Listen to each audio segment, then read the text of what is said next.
Good morning, everyone. Today we will be talking about drawing supplies that every beginner drawer must have.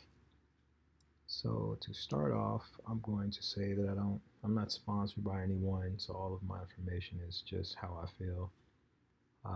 To start off, we have any set of drawing pencils that have a range from 4H to 6B.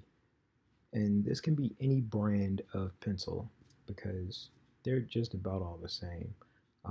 Now, in regards to the pencils themselves, 2H, so H kind of stands for a harder lid, so it's a lot lighter when you use it.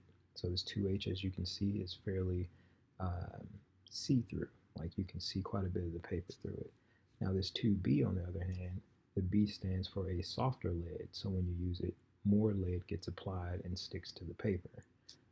So as you can see, this one, it's a little bit darker. There's not as much change right here, but when you get to drawing and as you draw more, you'll notice that something like this 8B is significantly darker. So once you get to shading, this will be more important. So going on from the pencils, we have something we use to move the graphite around on the paper, and these are called blending stumps. They come in varied sizes. As you can see, you have this large one, a medium, and a small. They have actual gauges or millimeters to them, but the most common ones you'll find are these three, and I'll show you here. You can use these to actually draw. And this is really cool once you get to shading because you don't necessarily want hard lines all the time. Sometimes you want a really soft blend, or you might want to shade or blend in a very small area. So as you can see here, once the lid is loaded onto the stump from use just every couple minutes, you can use them. Um, you can get these lines without, and they're more natural and organic, especially from when you're drawing things that are not cartoonish. When you're going for realistic drawing, you really need to have these things. Um, Now that's when we're adding things to the paper. As far as taking things away from the paper, we have erasers. This one here is called a kneaded eraser. Any brand, once again, is just about the same. Um, I think there is one really bad one out there, but you won't run into it more than likely. It's really good for taking off parts where you might have gone just a little bit too dark. Now, when you get into the smaller areas, there's this eraser called a Tombow, and it's very conveniently shaped, just like all the rest of your pencils and pens, to where you can hold it. It has a very small grip, and the tip of it is very small, so you could erase in a very micro way without having to cut your pencils, I mean your erasers down with an X-Acto knife like some people do. And sometimes you don't really have space to move your eraser left and right, so this electric eraser is really cool. There's a couple of them in the market. They're not too heavily named.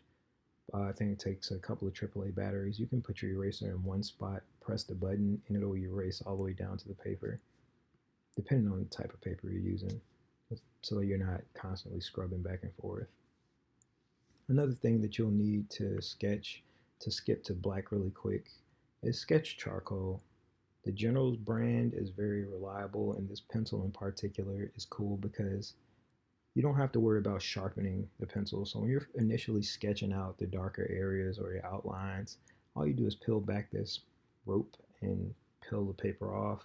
And look how dark that is. I mean, I don't have to worry about the different shades of pencils or anything like that. I get to skip straight to black for the darkest areas. You normally would use this in the end processes of your drawing, just when you want to touch up a couple of things and make them dark, like the blacks of eyes or the shadow, the darkest part of a shadow. And as we get to the end of a drawing as well, another thing you would like to add in may be highlights because your eraser didn't get you far enough. And that's where the pastel chalk pencil comes in. Another one by General's brand. I mean, this coupled with the charcoal, it's a very good combo, and I do like to keep name or the names working together on the same drawing. You might want to put a light highlight in there, and if you want it to be whiter, you could spray fixative over it and then put more white over it, or just use a gel pen. Another thing with getting details that you absolutely have to have as a beginner drawer is a mechanical pencil. They come in variations of 0.7, 0.5 to 0.3. There's more, but these three usually come together in a pack. I don't recommend that you buy this brand in particular, but the performance does vary by brand. I've had some really good ones and I've had some really bad ones.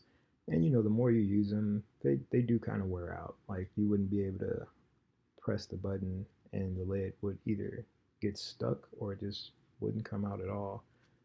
Um, it's pretty good for if you're drawing faces, you want to get those really small lines around the eyes. Mechanical pencils are pretty necessary. So, one more thing that I just kind of want to add in that isn't super typical for artists is a paintbrush.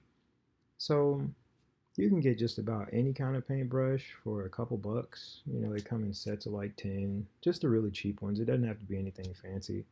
This is super good for blending when you want very slight variations. Like you don't want a hard line anywhere. And as you see here, this is barely coming off of the source. And it's really good for adding really soft shadows and blending very well. And one last thing is a white gel pen. It's kind of up to you whether you want it or not. Some people use it, some people don't, but feel free to grab one. I want to thank you all for watching, and hopefully you all enjoyed this video. Let me know, like, subscribe, comment if you like it. Peace.